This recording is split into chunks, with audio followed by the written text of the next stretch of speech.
আসসালামু আলাইকুম। সবাইকে শুভেচ্ছা ও স্বাগতম। সবাই কেমন আছেন? আমি আলহামদুলিল্লাহ ভালো আছি।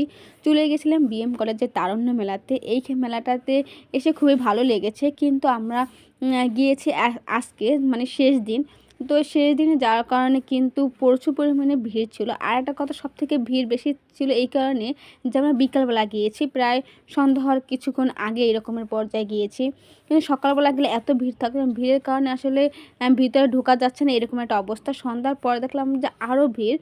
তো আমি মোটামুটি আপনাদের জন্য একটু ভিডিও ক্লিপ নিতে পেরেছি। এত ভিড়ের ভিতরে আসলে হাঁটাই একটা অসম্ভবকর পর্যায়ে হয়ে গিয়েছে।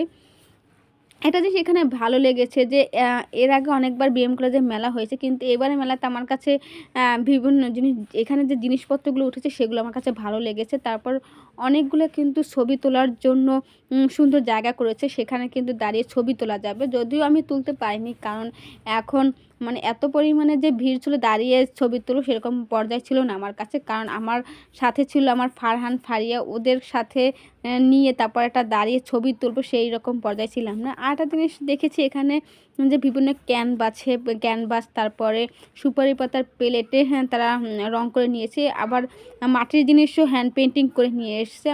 এগুলো দেখলাম যে এখানে খুবই দাম, যেগুলো আমি নিজেও কিন্তু বাসায় করে থাকি। আমি নিজে করে কাউকে আমার ফ্রেন্ডদের গিফট করেছি, আমার বাসায় রেখেছি।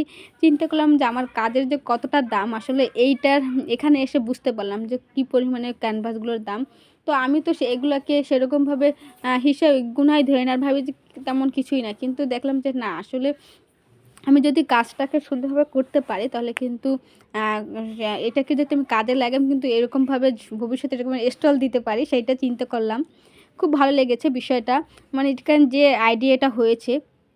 তো মেলার ভিতরে এটা বিড়াল পেয়েছিলাম। বিড়ালটাকে দেখে আমরা কোলে নিয়েছি। বিড়ালটাকে ভালোই লেগেছে। তো আমার ভিডিওটি কেমন লেগেছে অবশ্যই কমেন্ট করে জানিয়ে দিবেন।